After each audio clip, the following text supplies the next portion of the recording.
First of all, a small disclaimer on getting your PowerPoints next week. Download every single PowerPoint, but if you download mine, make sure you are not running admin rights. It will hurt you. So I honestly, just now that he said it, realized that like I got this bombed up, so be careful. You'll see. So, welcome everyone. This will be the keynote session, which is titled Proactive versus Reactive Security. My name is Sami Laiho. I'm from Finland. I've been training troubleshooting and security for about 15 years, and I've been a Microsoft MVP for the past 4 years. Next year's round is due on the 1st of next year, so I'm desperately waiting and hoping I will be an MVP still.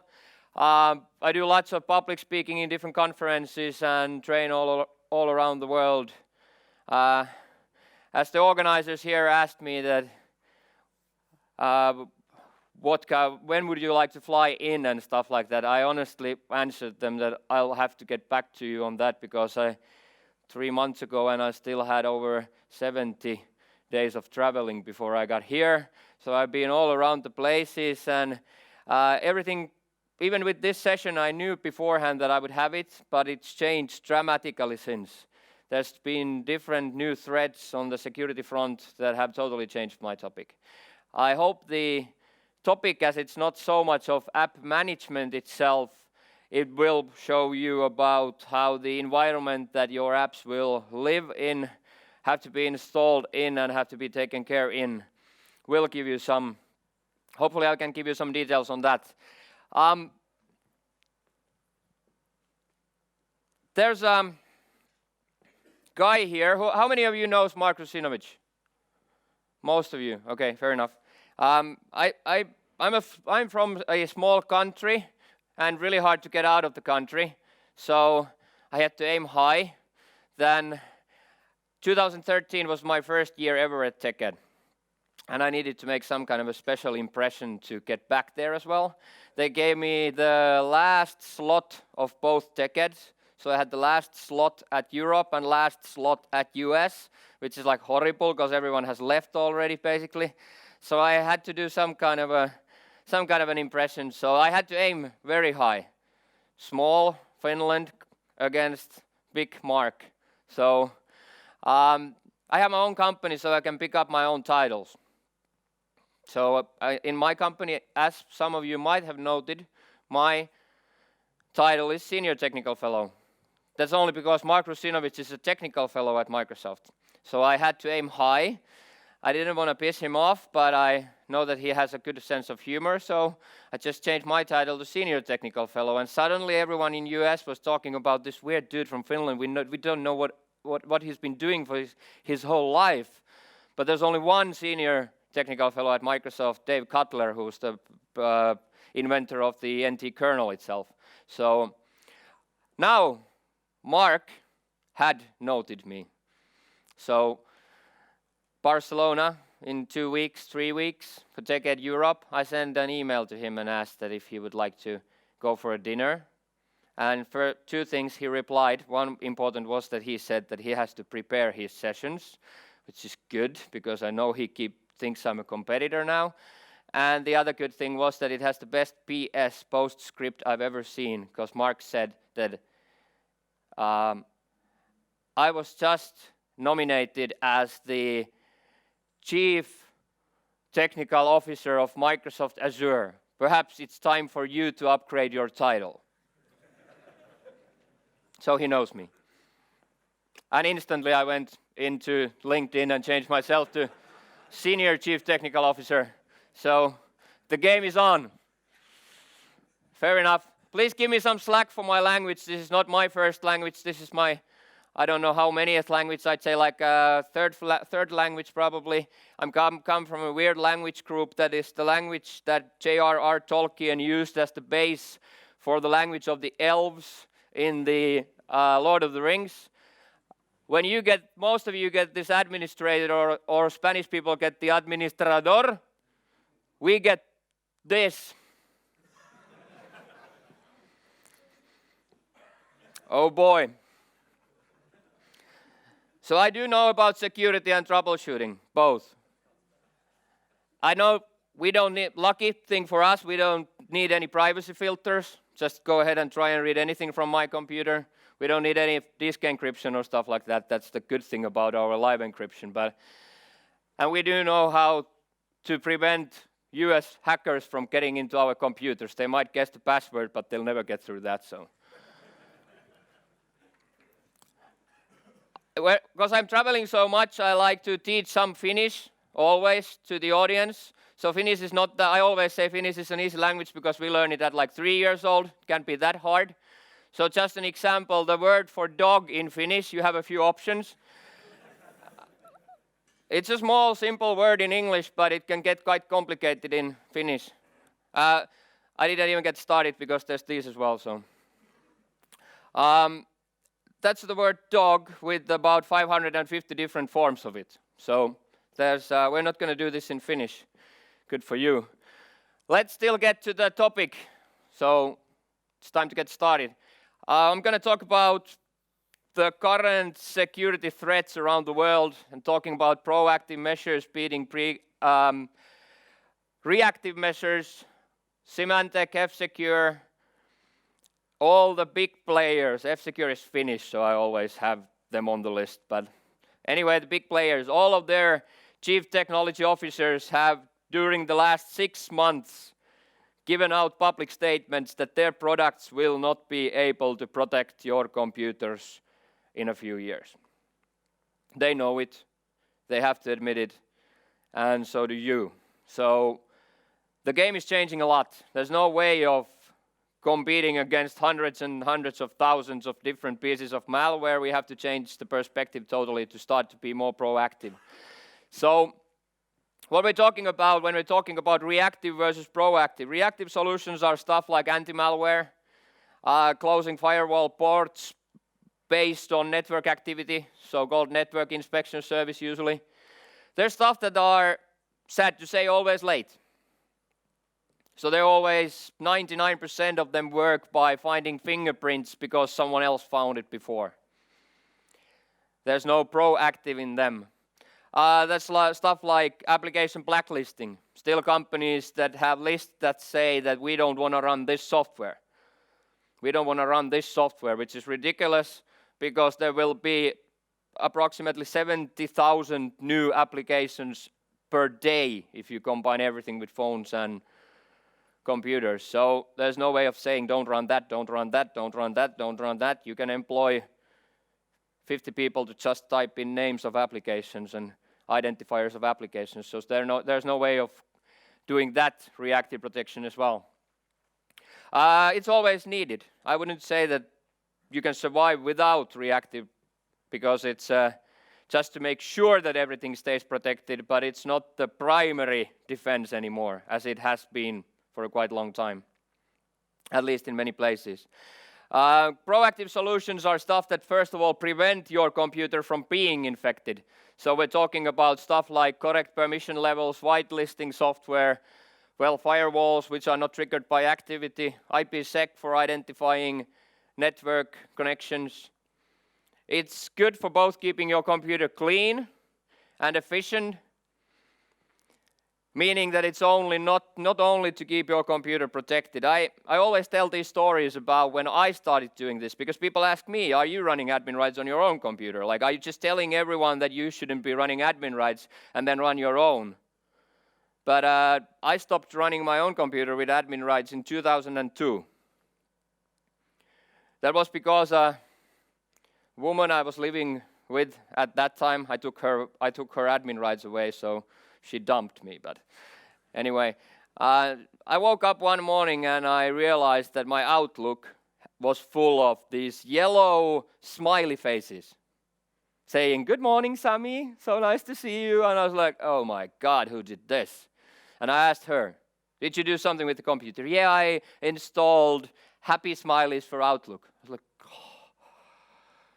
You can install whatever you want on your profile, but not on mine, please. So I took away our admin rights. just to prevent the smileys from getting in my Outlook. But the weirdest thing was that I was one of the people who still believed at that time that Windows needs to be reinstalled every 6 to 12 months, just to keep it clean and fast. I did that. Seems to be slowish again, let's reinstall. Seems to be slowish again, let's reinstall. 6 to 12 months. That computer I reinstalled, it was in daily use at my home, and I reinstalled it in 2007 because of a hard disk failure. So as far as it comes to me, myself, I did 10 reinstallations less, just by lowering my user rights. So I'll believe in this. I've been teaching it since like 2005, but started doing it myself 2002 earlier on. And that's, I think, still the most important proactive measure. We are talking about different proactive measures, and so I'll show you a lot of demos. So let's see other ones, but it's all based on the fact that you have to be running correct permission levels. Even Microsoft security statements start with take away admin rights, and now you can start implementing stuff like firewalls, antimalware, IPSec, AppLocker, something like that. So it's always there in the beginning. It doesn't rely on updates. Some of them use updates a bit, but at least all the proactive measures that I've got on my networks and computers don't have updates at all, meaning that proactive measures are not relying on fingerprints in any way. My company does this. I'm not a sponsor of the event. I'm not here to tell you what my product does, but on a high level, my company does this. I rip off people's admin rights. I'm not ripping off people, but I'm ripping off people's admin rights. At least that's what the customers seem to be thinking. I'm the horrible guy who comes and takes away their rights.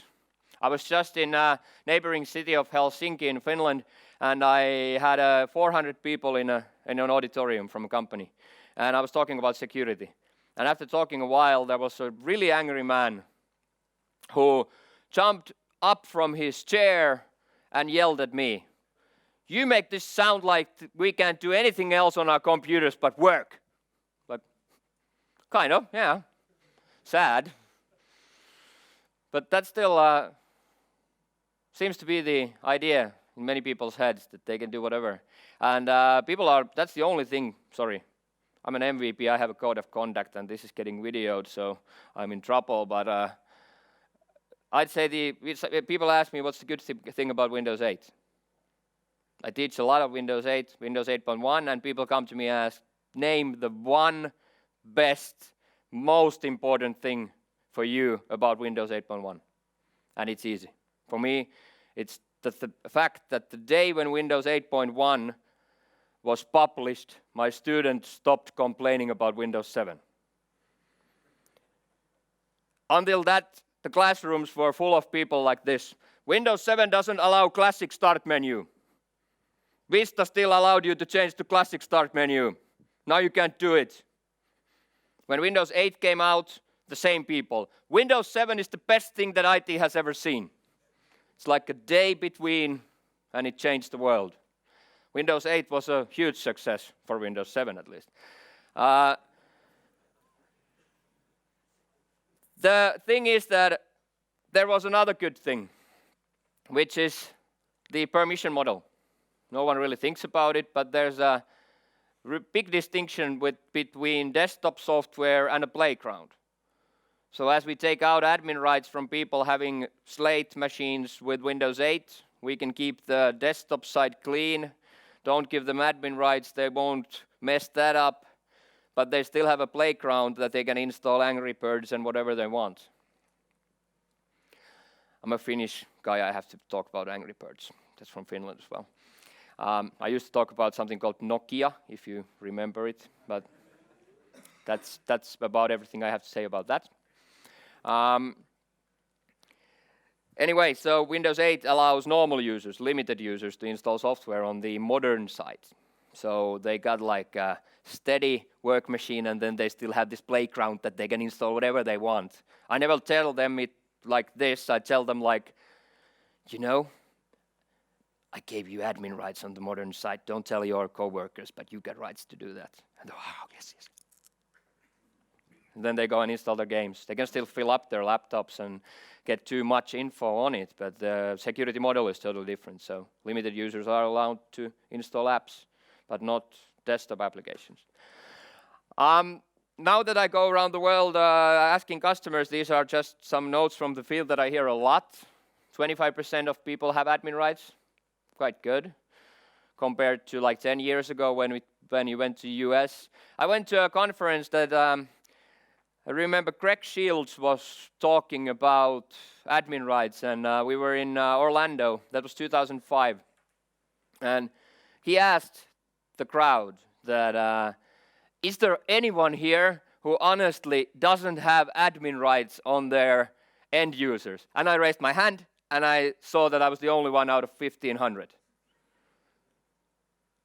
Okay, my bad. But that's changed totally. Now I go to US, and most of my customers don't have any admin rights. So now it's more Europe that has more admin rights. Only our laptop users have admin rights. This is also a common thing. You can take it away from anyone else but developers and laptop users. Just like devs are the other one. They're always telling me that they need their admin rights. If Mikko here is running Visual Studio and says that he doesn't need any admin rights, I would be amazed. Usually they all come to me and say that it's impossible to do developing without it. So I've done it. I've gotten rid of the developers' admin rights on their Windows boxes ages ago, so it's not impossible, but I know there's some work to do. We don't use firewalls on the internal network. That's the thing. Quite many companies do still. Even with Windows 7, they disable the firewall when running domain profile. So when you're internal, you don't have firewalls, but when you go outside, then you get firewalls. I don't understand why, because since Windows Vista Server 2008 is built to have the firewall enabled on the internal network. That's a different story with 2003 and XP, which were meant to be without a firewall. We tried whitelisting but gave up. I started Windows 7 deployment for the city of Helsinki in a very early stage, 2009, and we started to do whitelisting. They had done it for years, and they were complaining. When we go to Windows 7, you were talking about something called AppLocker. You will never get that through. So why? Because it's super horrible to use. How come? Let me show you. And the guy at the city showed me a list in group policy, and the list had 8,000 names of executables.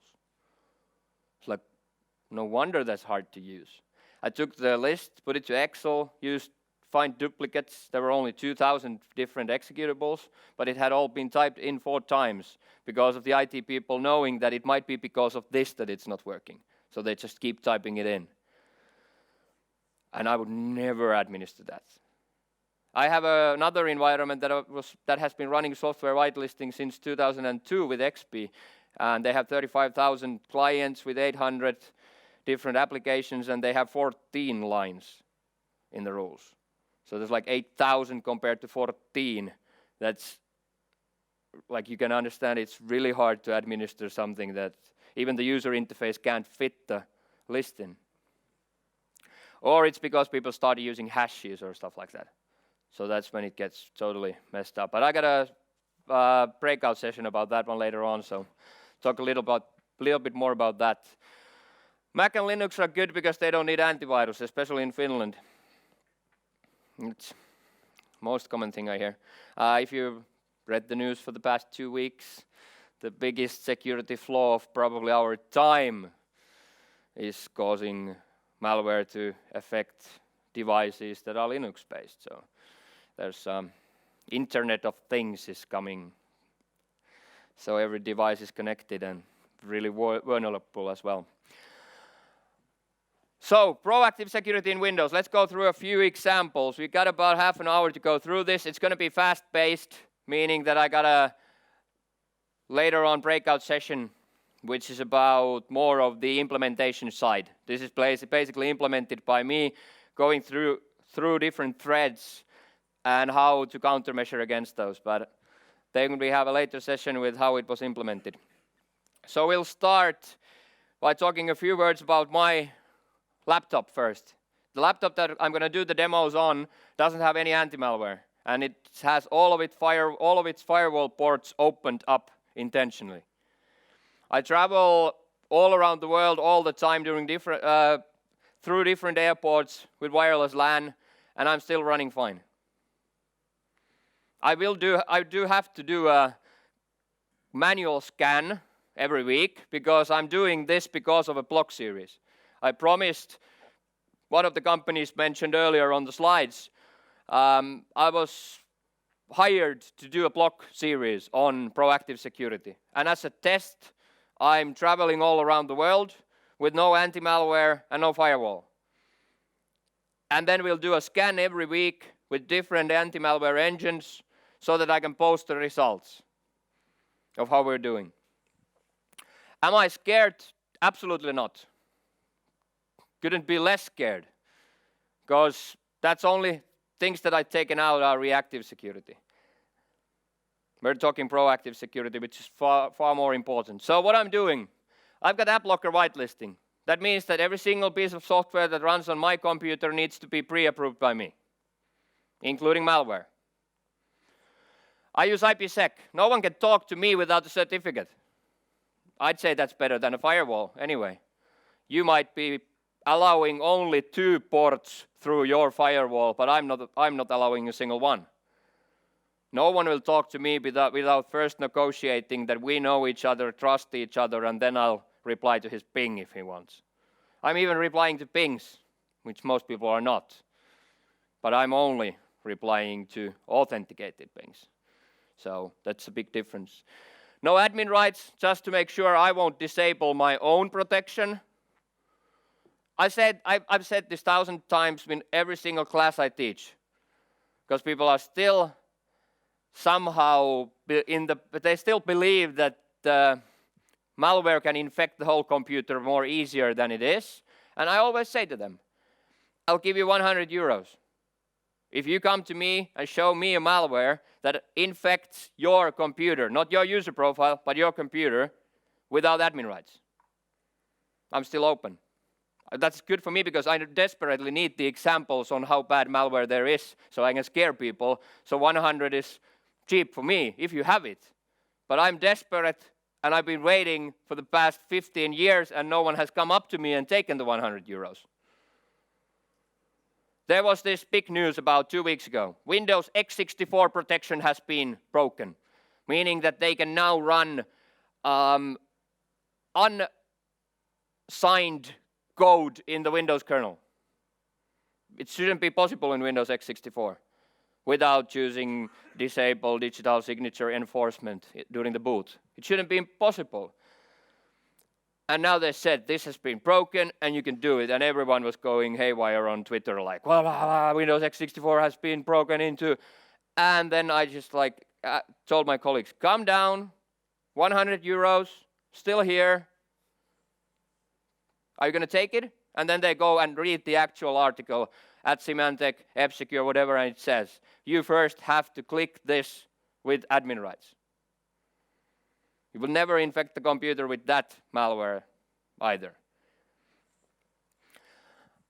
I've got BitLocker. I'm protected against physical theft, so I was kidding. I do run encryption, although it's in Finnish, I still do it. That was super fun last, I don't even know which week. I came from Iceland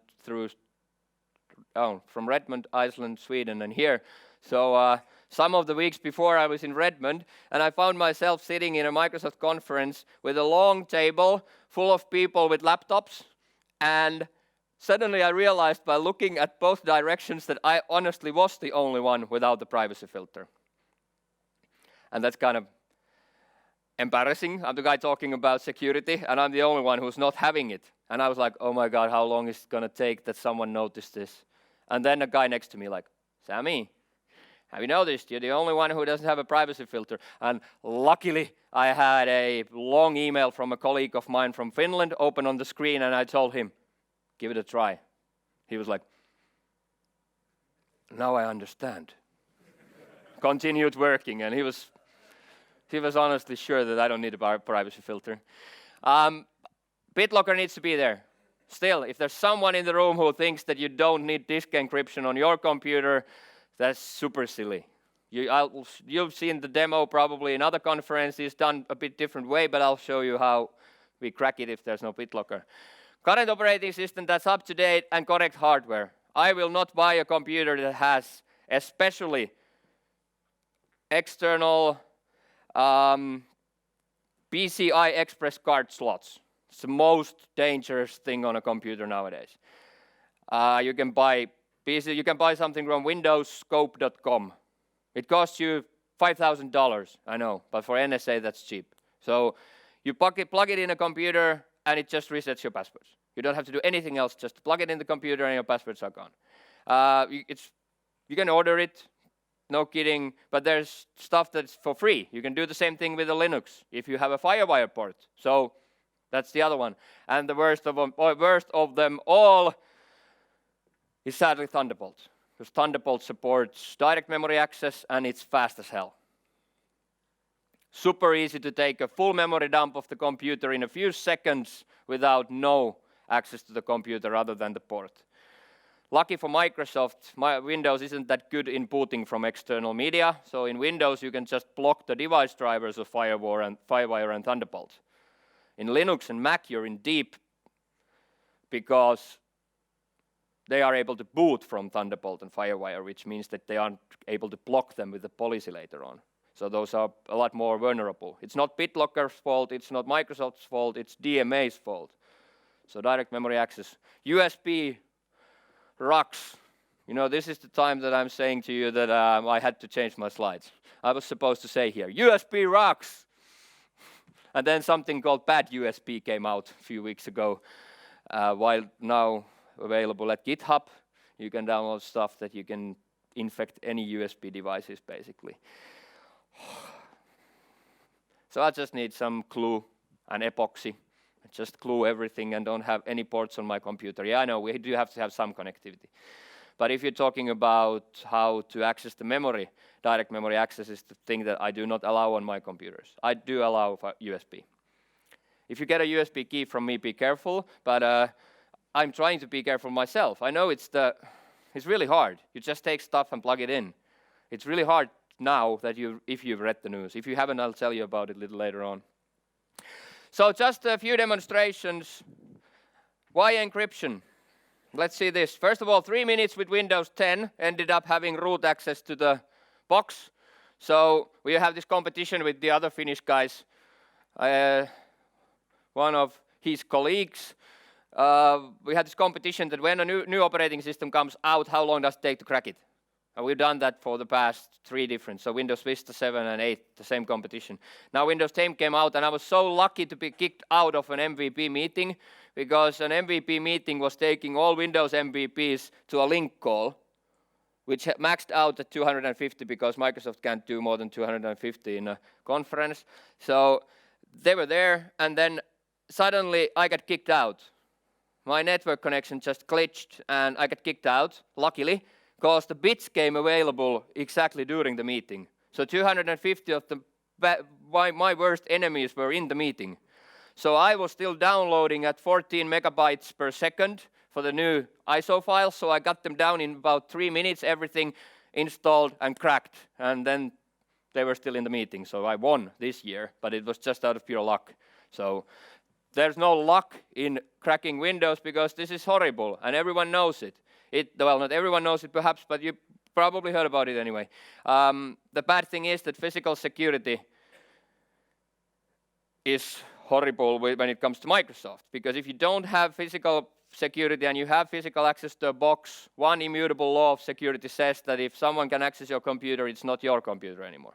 I know, I'm not trying to pretend that I'm a super Polish cracker who can crack Windows boxes from 1,000 meters away. I had physical access, so the thing is that you do need BitLocker. This is a very good thing if you have relatives that have lost their admin passwords, and this is very good if you have bosses that you have to convince on actually giving you money to implement BitLocker. So let's take a virtual machine here. This is a Windows 8.1 box. This same method works on every version from Windows XP to Server 2012 R2 domain controllers. If you do it on a domain controller, you are actually the enterprise admin. So domain controller has this weird thing that the local root account, who is called Mrs. System actually has full access to the local database. And on ODC domain controller, that means Active Directory. So you have full access to Active Directory. But I'll do it on an Windows 8.1 machine. So let's pretend I don't have access here. What I'll do is I will reboot this machine using a standard Windows 8.1 installation media. So let's boot from a DVD. Anything since Vista is okay. Linux is okay. So you can do it with anything that has access to the machine's hard disk. So let's use Windows 8.1. You can type in whatever, or Windows has this Shift F10 that you can do if you're running an installation. So Windows Shift F10 to get into the command prompt. Default. So let's change the fonts a bit so you can see it. This is a lucky place for me to be because it's not often that you get a full HD presentation going on, so we'll definitely have to change these fonts a little bit. So you can see it. Let's go here. Bold. I think that's a bit better at least. Change the colors. I know there's one IT ninja here, so you have to know this. In Finland, I have a colleague who knows every single shortcut there is in Windows, and he calls this black on black the ninja mode. So you have to really know your stuff, so you don't have to see anything. Just use command prompt without any visible fonts. Try to find your C drive, I mean your Windows drive. So this is my Windows drive. I'll go to Windows System 32, and I will do a backup because let's say I'm a white hat hacker. So I will do a backup copy sethc.exe to Windows folder. So it's copied there just in case. And then I'll just simply copy cmd.exe on top of sethc.exe. You see other people doing the same kind of thing, but they use these cool registry tricks, but this is a break-in, so I'm not going to do anything that takes too much time. So there's a single command of copy, and then we'll just reboot this. Why I use sethc.exe is because it's in XP as well. You see people using utilman.exe, but it's only in Vista and up. So sethc works in XP and Server 2003 as well. So now when you can't get in, you can actually brute force yourself into a Windows box. That's why I like this as well. It's cool because you get to hit stuff. So when you're here, you just start banging on your shift key as hard as you can to get the root access. So now we're running root. Net user, what kind of, okay, let's do net user administrator. Password 1. So here we go. Or you can just net user hacker, because some people have this weird security policies in place that, for example, disable administrator or something like that. So let's just do a new hacker and add him to the local admin group so we don't have to worry about that stuff. So let's add hacker to the local administrators group, and other user, and /hacker,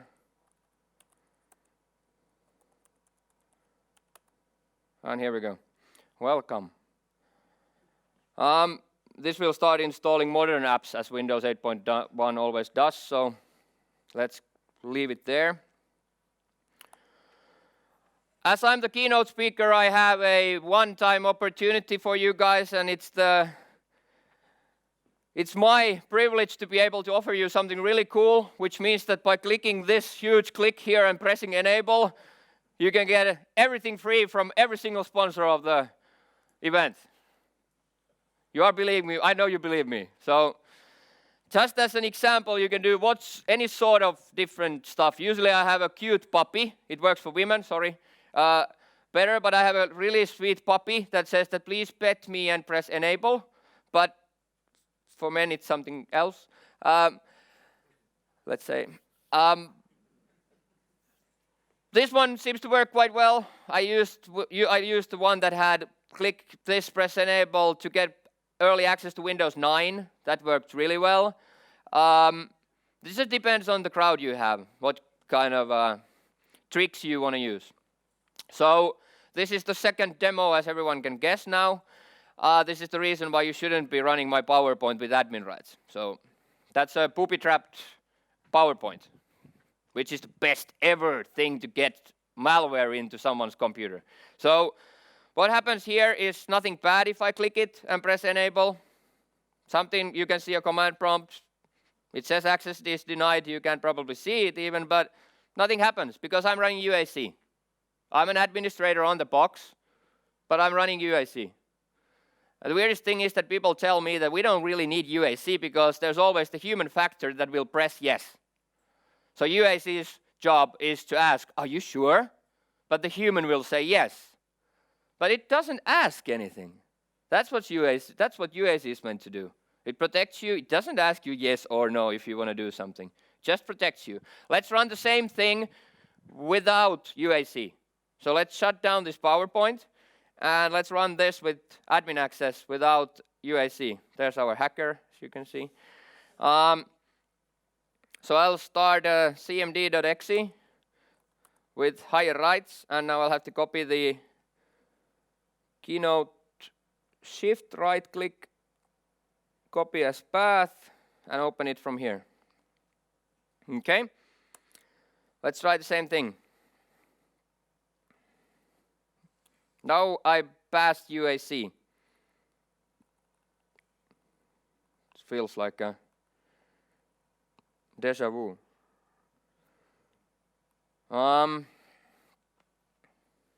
Here we go, come on. On my computer now, before I click this, if I press Windows P, Windows and the letter P, it asks for me to duplicate to the projector, okay? If I click here and press enable, and now press Windows P, it opens up a command prompt.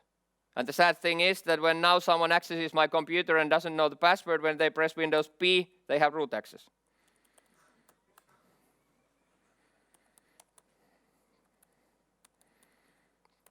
So the first demo was about bypassing physical security, and you are fixed easily by having a BitLocker. But this was an online one. You know how much hard time I'm having getting emails through? I thought it was a nice joke, but it didn't end up that well. My live ID is firstname.lastname@live.fi. So whenever someone asks me what's your email address, I'll tell them it's firstname.lastname@live.fi, and then they call me. I've been sending Sami.Laiho@live.fi huge amounts of email, but they just bounce back. No, I said first name, F-I-R-S-T. Come on. How hard can it get?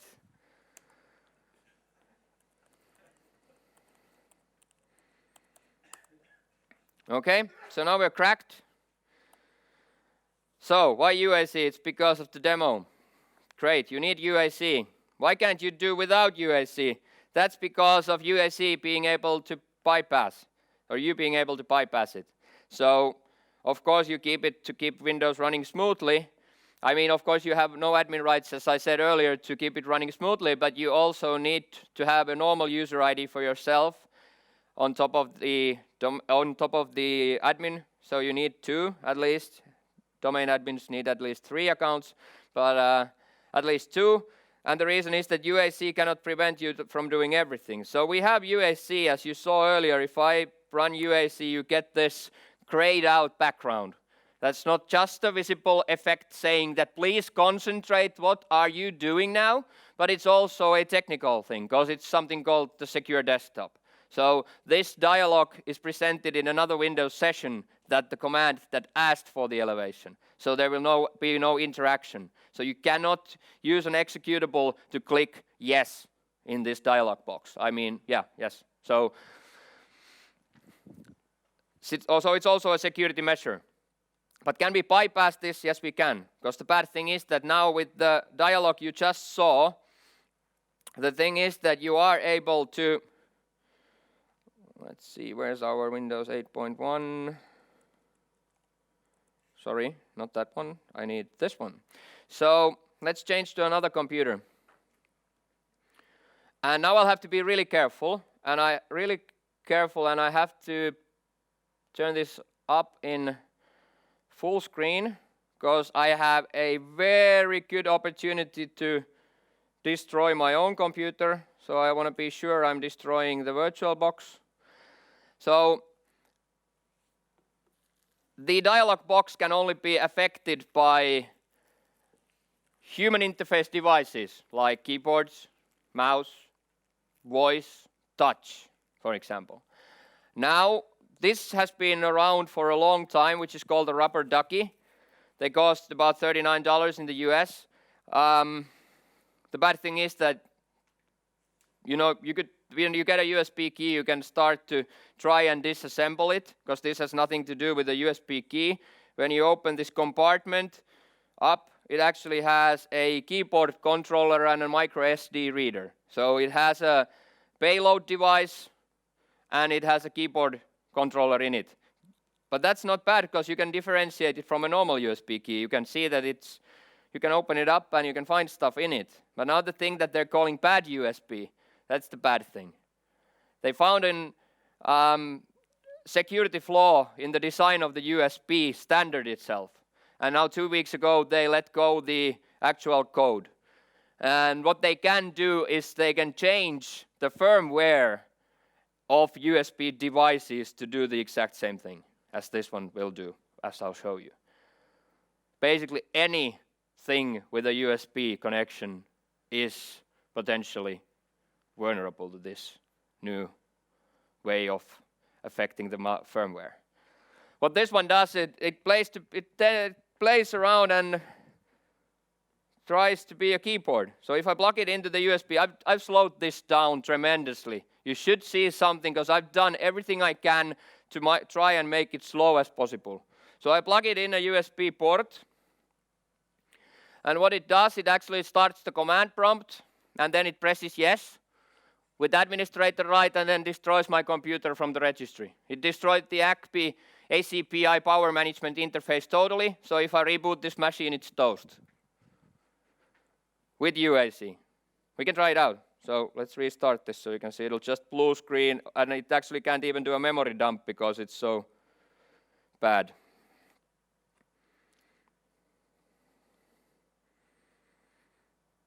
This will try to restart. But that's why I'm so careful of doing it in the virtual machine, because otherwise I'd be having a hard time trying to get this demo continued. So now you know, if you get PowerPoints from me, or if you meet me at the venue and I'm offering you some USB sticks, please say no. Okay, Hyper-V is trying to start up. It won't start up. We won't wait for it. Now there's the blue screen. Now it's not called a BSOD anymore. It's SFOD, sad face of death.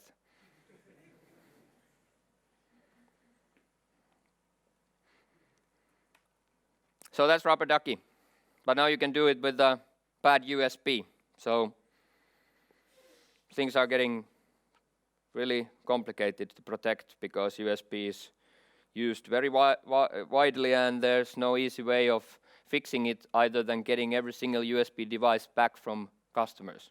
That's not very easy. Why AppLocker? Because Windows can't know between good and bad. So we need also whitelisting, because Windows cannot say the difference between good software and malware. So only way to prevent malware from getting in is to prevent good software from getting in, sadly. So AppLocker is something that is a new feature in Windows 7. It's only available in enterprise versions.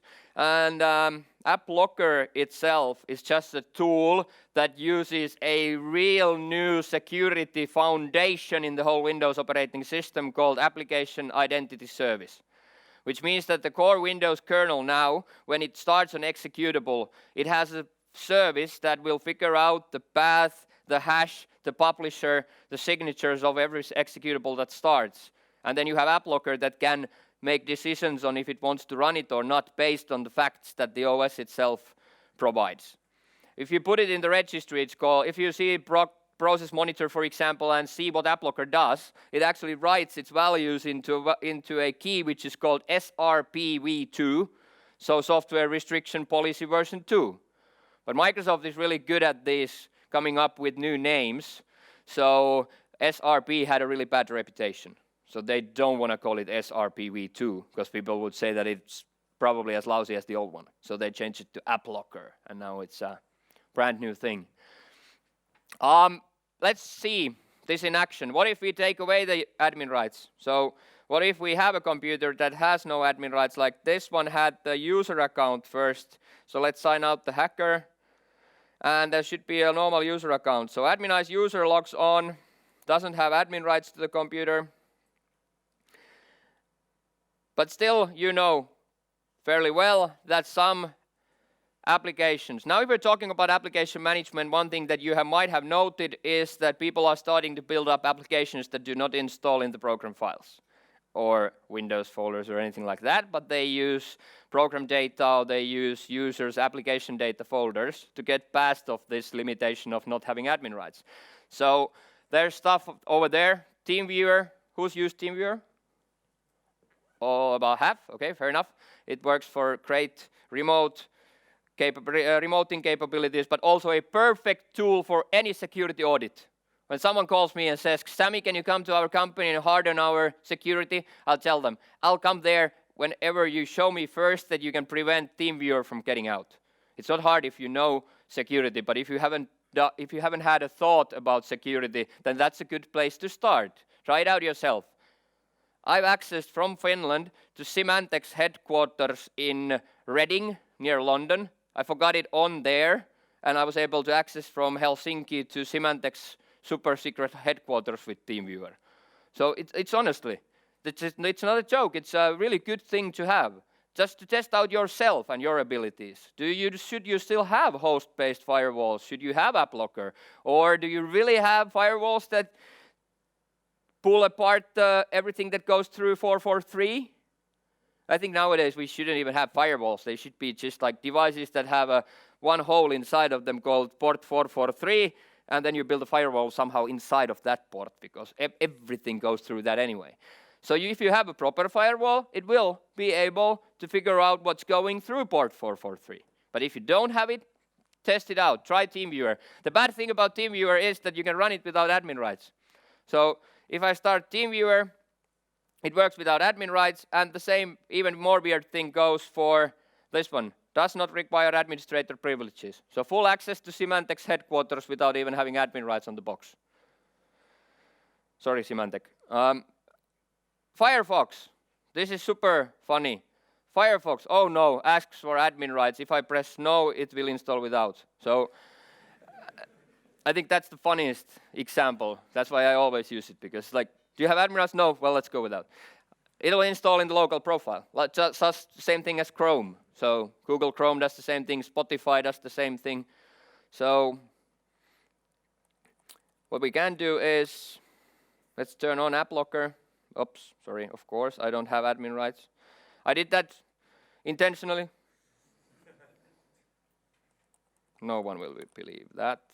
Let's go here. Control-Shift-Enter. That's the quick. Let's try hacker, just for the fun of it. Oops. Shouldn't change your demos during sessions, but I will. Yes, cool. So just to prove it has admin rights. We'll go here, Windows settings. I should be using Zoom it, so I'll zoom in just a second. Here we have something called application control policies. And so here we go. This one here, AppLocker. Okay. What we'll do is we'll just turn it on. It's now in audit mode on this computer, so it's just typing in to event viewer whenever someone tries to execute something that's not allowed, so I'll enforce it. And I only have 3 rules in place. Administrators can run whatever they want, and anyone can run whatever they want if it's in program files and Windows. This is not enough. You have to secure this more, and I'll show it to you at the later session. But let's leave it like that now, and then we go to TeamViewer, blocked by policy, Firefox, blocked by policy. So AppLocker is needed to prevent stuff that works without admin rights. And AppLocker is the only way to prevent software from running from the store. So if you have Windows 8.1 and you want to allow the store, but you only want to allow the great news and music applications from Microsoft, the only way to do this sort of whitelisting is with AppLocker. So it's only available in Windows 8.1 Enterprise version. Why IPSec? Because we are talking about VLANs, we're talking about authenticated switches, we're talking about different ways to authenticate at the border of a network. But IPSec can bring the protection to every single computer or node in the network. And it can be done without any hardware investment. So IPSec, just as a basic demo, what it can do, oops, sorry, bit too fast. Let's go here. We have a small environment here, which is built up from a domain controller and Windows 8.1 client that we saw earlier. It's here, okay? And then we have a server, which is here, Windows Server 2012 R2. This one is protected by IPSec. So I also have a domain controller. And now let's see what happens from the client side. So here's my client. And let's take a command prompt first. Let's ping our 10.1.1.8, which is the server. I don't even remember its name. So it's replying to the ping fine. The first packet takes a bit while because it's doing authentication on the first packet, so it takes a little bit longer. But the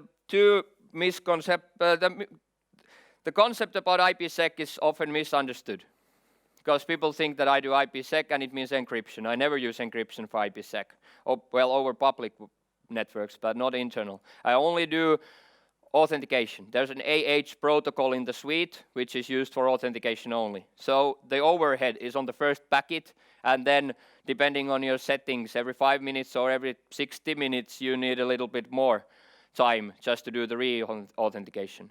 It's not easy to implement. I know there's one environment here that had IPSec. I don't know if they turned it back on, but turned it off in a while. It's not a walk in the park. It'll change your lives as an IT admin, so it's not easy if you've always been used to the old TCP IP that I just trust that server 1 is at IP 10.1.1.8. But no one really makes sure if that's the case. So when authentication comes into all of your traffic, it does make things a bit harder. You have to take into consideration like iPads that need to have certificates now. Maybe you need printers that have certificates. Printers can be worked without certificates as well, but some people want to have the certificates on their printers as well. So what happens if this one is taken off the domain? First of all, let's show Windows Firewall. Sorry. Let's go here. Windows Firewall.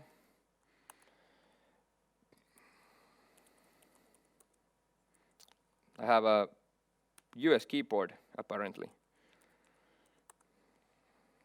So here we go.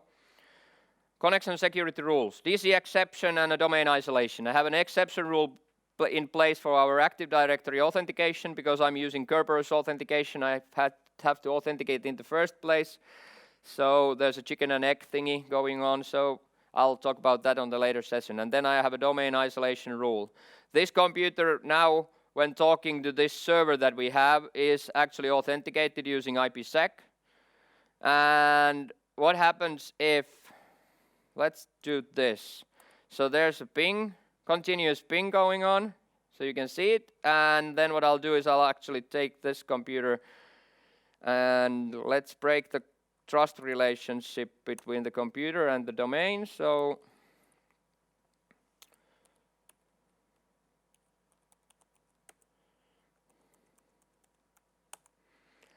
let's take it off the domain, put it into a work group called test.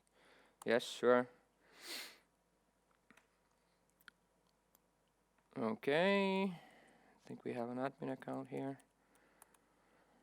Let's drop it to a work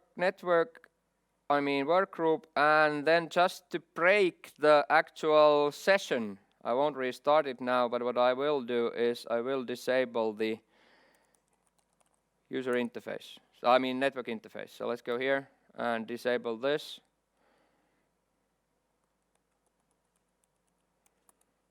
Oops. No, sorry, hacker. Whew, lucky I cracked it. Didn't know the password after all. Okay, ping failed. Let's enable again.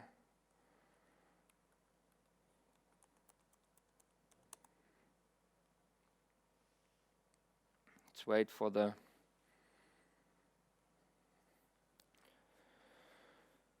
Here we go. Request timed out. There's no way of communicating with the server anymore because I don't have a trust relationship on the Kerberos level. So I'm kicked out. There's no authenticating switches. Technique is first available in Windows 2000 about 14 years ago. So many times people forget what they have in Windows. It's been usable since Vista because Windows Firewall has a proper interface since Windows Vista. It was horrible to use in XP Server 2003 timeframe. Okay, if I want to connect it back to the network, then we'll just go ahead and connect it back to the domain. So cmd cpl.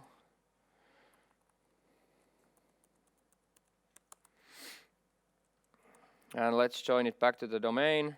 And domain is called adminize.com. Password is admin31. Welcome to the adminize.com domain. You should restart. Yeah, sure. I'm not gonna restart now. I'll just say restart later. That's timed out. And here we go. So now we have a ping again, because now we have an authentication on the Kerberos level. Cool. I'm already 2 minutes over time, so I would like to take this opportunity to thank you all for coming, and if you want my contact details, they're over here. Thanks, everyone.